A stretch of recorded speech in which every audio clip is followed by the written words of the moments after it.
length about the effects of COVID-19 on the mental health of children and adolescents.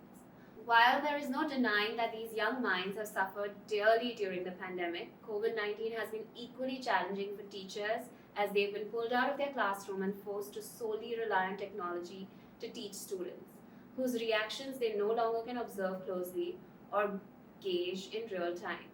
Now, imagine being a government school teacher in a developing country such as India, where the situation is complicated further by the lack of digital infrastructure, training, and looming uncertainty regarding yearly syllabus, examinations, schedules, your own salary, and the health of your family and yourself. To throw some light on issues that have affected teachers and share valuable advice on how teachers can resolve issues plaguing them as well as their students, we have with us Ms. Narita Sabharwal, who is an RCI licensed clinical psychologist who practices independently in Delhi and Mumbai and is also on the panel of psychologists at some of India's most renowned online healthcare service providers. Welcome to our second episode, Narita. We're pleased to continue our dialogue with you. Thank you, Nikita. As you rightly said, there's been a lot of dialogue about mental health and mental well-being, about children and adolescents. Now it's time we talk about the teachers. They also go through a lot. They've been through a lot in this past 1 year of the pandemic, and it's important to shed some light on their plight as well. Absolutely. And how would you advise teachers to improve their mental health? For teachers to improve their mental health, I would strongly recommend that they take out some time for themselves for self-care. While we are already practicing self-care in the midst of this pandemic, where we are keeping our distance socially from people, we are washing our hands continuously, that's the physical care that we are taking care for ourselves. It's also important to take care of ourselves mentally. In this, again, like we said, like we talked about in the case of children and adolescents, teachers also need to keep a lot of things in their mind when it comes to mental health, wherein they need to be more mindful, they need to practice mindfulness for their mental peace, they need to make sure they're exercising properly, they need to make sure that they're writing down things that probably are in their head, something that's troubling them, something that they're not being able to talk about. Making sure they're taking out enough time for themselves and doing things that they like to do, because when you do things that you like to do, it gives you a lot of peace, it calms you down, it lowers anxiety, and that is something that teachers should also follow during the pandemic. That makes sense. But what if someone isn't sure what activity helps them unwind? What would you recommend? So, unwinding is a very subjective topic for different people, it works differently. And it is also like a hit and trial kind of a method, wherein you need to try various things, wherein after a point in time you understand that these are a few things that I enjoy and these are a few things that help me unwind. So maybe something helps you that doesn't help me, but something helps me that doesn't help you. It's a very hit and trial. So try out various kind of things. Try out things wherein you're giving into your hobbies. Try out things where you're maybe not doing anything during the day. Try out things where maybe you're helping out your friends, or you're sitting with your children, or you're helping out your family deal with the things that they like, or you're doing like a family activity. Maybe those are the things that give you peace. Maybe those are the things that reduce your anxiety. So maybe try some of those things that will help, each to its own. Right. And what would your advice be to teachers who feel overwhelmed by all the changes and challenges surrounding them? What is the best way to tackle such a feeling? What we are living in today is far from normal, right? Where we have been in the past, all our lives basically, coming to 2019 and 2020 and 2021. It's been very, very difficult. Very important to understand and keep in mind that we are not living in normal times. So you need to cut yourself some slack, right? You need to make sure that you're not being hard on yourself. You need to make sure to understand that this is not normal. Even though we try to call it the new normal, a lot of things are not going to run the way they used to run. A lot of things are not going to be the way they used to be. So if you're waking up every morning, you're doing your best, and you're going back to sleep, and you've survived the entire day with day-to-day activities and maybe like a little bit of effort, you're doing more than enough. and that is all that is expected of you. So cut yourself some slack and move forward that way. That is important. Correct. What else would you advise teachers to do apart from this? I also think it's important to understand that you don't try to control things that are not in your control. You know, whether or not COVID will exist or will not is not in your control. Whether or not you can go out of your house and make this stop is not in your control. What is in your control is you prevent yourself, your families, your friends. You prevent yourself from the dangers of COVID. You prevent yourself from putting yourself out there, making yourself more susceptible to COVID. That is where you draw a line where you adhere to basic guidelines of taking care of social distancing, washing your hands, wearing a mask, making sure you educate other people who are probably not understanding it, because it's as new for you or as new for me as it is for anybody. So you control what you can control and don't try to control. Let go of what you cannot control, because trying to control the uncontrollable is only going to make you more anxious. Fair enough. Feeling overwhelmed can also stem from the fear of disappointing someone or oneself. How does one manage such a fear during such a challenging time? Again, like I said, setting reasonable expectations for yourself is as important as anything else, because it is an unprecedented time that we are living in, and having expectations that we would from ourselves and others during normal times isn't something that we should adhere to nowadays. It's something that, again, it's like cutting yourself some slack, making it through each day, one day at a time, setting expectations to a point where you're not disappointing yourself. You're not setting your bar so high that when you can't make it or reach a particular point where you have to feel disappointed with yourself. And it's constantly important to keep telling yourself that if you've not been able to deal with something today, there's always tomorrow to deal with. You did enough today. You were enough for yourself today. That makes a lot of sense. But how can someone consistently exceed expectations and become productive during these changed and challenging times? Having dedicated spaces, be it for work, be it for sleep, be it for any activity that you do. You know how when we get into the kitchen, we know it is something related to food. When we get into the bathroom, we know it's something related to hygiene. So similarly, we should have dedicated spaces, because that's how the brain works. The brain works in a manner where it adjusts itself, or it connects itself to places, right? So when we are basically lying down on the bed, it adjusts itself and it understands that this is where we have been coming for the past so many years to sleep. So bed is equal to sleep. So similarly, having a dedicated space for working, where when you get to that point, your brain gives you a signal that this is a place where I work, it automatically increases your productivity. So having dedicated spaces for dedicated tasks during the day will only increase your productivity. Try not to mix spaces with work, or mix different kind of places with different kind of work. That will only make it difficult. Yeah. As the world and India gains control over COVID-19, schools are gradually reopening with social distancing and COVID safety measures still in place. How can teachers who are returning to their classroom after more than a year manage their stress and anxiety levels? So anxiety is going to be a little bit high. Anxiety is actually a good hormone in our body, right? It is something that is always present. A little bit of anxiety is always present. That's a good anxiety.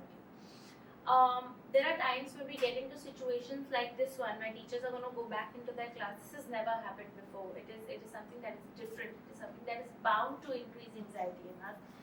In situations like these, it's important to practice certain kind of exercises wherein you bring your anxiety level down yourself. You try to practice a few things, like, for example, deep breathing. Deep breathing, where you take 4 counts of breath in from your nose, hold for 4 seconds, and 4 counts of breath out from your mouth. Continue this, repeat this for 2 to 3 minutes for, say, about 5 to 6 times a day. Deep breathing helps us bring our anxiety hormone down. So there's cortisol in our body, which is our anxiety hormone. When we deep breathe, it helps us get it down. When we exercise, the endorphins are released. When endorphins are released, they automatically try to get the cortisol down. So that Sleeping well. Again, when you're sleeping well, our cortisol is brought down. Also, engaging with your senses. This is a very lesser known fact, but when you engage your senses, it brings our anxiety down. So, eyes, ears, nose, touch, and taste are our five senses. When we focus on them and engage them into things, it basically grounds our body. When it grounds our body, it lessens our anxiety. So, practicing these techniques to bring anxiety down will help the teachers get back into school and be less anxious. I guess in today's hyper-competitive world, there's also a lot of stress and anxiety that's caused by the pressure of performing to your optimal every day. Absolutely, that's something that's always been there, especially for teachers, because they hold such an important role in a child's life. When teachers walk into a classroom, they've not just gotten there to open the books, read and teach. They have a whole pressure on them to shape a child's life, to take their focus, to take their life to their optimum best, right? And over here, it's important to understand that they take a lot of pressure on themselves. For every child sitting in class, they feel personally responsible. They try to give their optimal best, to take the child to their optimal best. Again, you need to cut yourself some slack because you're doing great. You need to understand you walking into that classroom, giving your best every day and getting out is more than enough. You don't need more than that. You're doing well. Understand you're doing well. Understand that you're being able to do this. You're being able to shape a child's life. You don't need to take unnecessary pressure on yourself and beat yourself up every day for maybe a tiny mistake made here or there. You're also human. You're also learning. With each generation coming into that classroom, things are changing. The generation is changing. You are changing. You are seeing students from different age groups in different years, and then again connecting it to an unprecedented time when you're getting back into the classroom. You're doing more than enough. It is more than enough. Give yourself some credit. I understand that, but what if someone is already struggling to deal with a failure or mistake at work or at the work front? What would you say to someone like that? I would say that practice emotional first aid. When we cut our hand or when we break our hand, we don't go around trying to make it worse. We give it attention and we try to fix it. If I have a wound on my hand or a wound on my face, I'm not going to go and try to make it worse. I'm going to get help. I'm going to try to fix it. Do the same for yourself. If you're feeling overwhelmed, if you're feeling like you're struggling, don't try to power through that feeling. It is not something you can power through. Stop. Get help. Get better. Move forward. If you break it down, it's as easy as having a physical illness. Just give it that time. Correct. The changes and challenges brought upon by COVID have made a lot of people look at others and feel like those people are being able to manage things a lot better, which only makes it more difficult to cope up with your own situation. The same can apply to government school teachers when they look at teachers from private schools or to elderly teachers who look at the younger lot of teachers. What can one do to avoid feeling this way? See, this feeling of the grass is greener on the other side is always there. It's always existed in any kind of profession, in any kind of competitive or non-competitive world, where when you look at the other person, you always felt that that person has it easier or so and so has it better, and you try to eliminate your flaws, where you try to only see their good parts. That's not fair. You can't be so hard on yourself. You can't always feel that you don't know what the other person is going through. You don't know, as a younger teacher coming into school where your life is not settled. Maybe you're just starting a new life. Maybe you just have a new child. Whereas as an older teacher, you're already settled in life. You're comparing yourself to two very different spheres of life. Everybody has a drawback and everybody has a positive. So never to look at anybody else and compare yourself, because it only is never going to make you feel better. It's only going to make you feel worse. So when you think that you're comparing yourself with other people and it's making you feel a certain way, make sure to stop that feeling there and then and tell yourself that I'm sure the other person is also going through something, or these are the nicer things in my life. So let's just move forward with that. Not to pay full attention on the fact that maybe they have it better than me. That's never going to work out well. Yeah, that makes sense. And how can teachers help their students deal with anxiety? Again, acknowledge whatever is happening around you. It's important to be mindful. Encourage as much communication as possible. The worst thing that you can do is shut off yourself from the children, or shut off children from yourself, or create a barrier where they can't come and speak to you or you can't come and speak to them. Because we are older, because teachers are older than students, they will always, somewhere or the other, probably have more information. If not more information, better understanding. Make sure you're imparting that bit also. The general knowledge about what is happening around us. Make sure you're imparting that to the child. Make sure you've left a channel of communication open between children and you, where maybe at the beginning of each class or at the end of each class, you can tell them that if you want to talk, if you need an older friend, I'm here, come to me, speak to me, I'm available. That's half the problem solved right there. And the second half will be the child coming to you, or maybe when you notice something in class, you going to the child and sorting it out. It will be much easier. And also, as a practice in class, you can have like 3-4 volunteers in class where you feel these children feel like they are doing well mentally. They are in a better space. Maybe those children can have one friend, or different children in class can have different friends where they are just looking after each other's mental health. And if one friend notices that the other is not okay, they come and talk to the teacher about it. You can have a system like that in class where it's a small little family where everyone's taking care of everyone. Correct. And what kind of advice can teachers give to students in such a situation? Practice mindfulness again. Make sure there's a lot of deep breathing. Make sure there's a lot of reflecting on what is going on, what we are okay with, what we are not okay with, and the art of looking at the positive more than the negative. Because if you feel there's always a 50% chance, then why focus on the negative? Let's focus on the positive. Let's see if you really want to go to what if and what could happen, then might as well steer towards or move towards the positive side rather than moving towards the negative side. Lastly, it's impossible for a teacher to look after every child or adolescent in their class. In such a situation, what can a teacher do to ensure no child is neglected?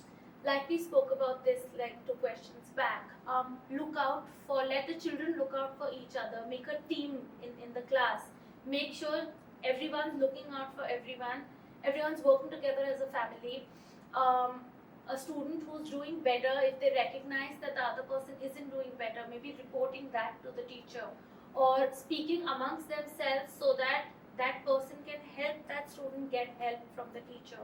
So creating like a open communication family sort of an environment, a safe environment for every student in class, and a teacher basically making sure that if she recognizes something or if she gets information, how to deal with it. Maybe bring in a psychologist to help out, and that's one way everybody in class can look after each other.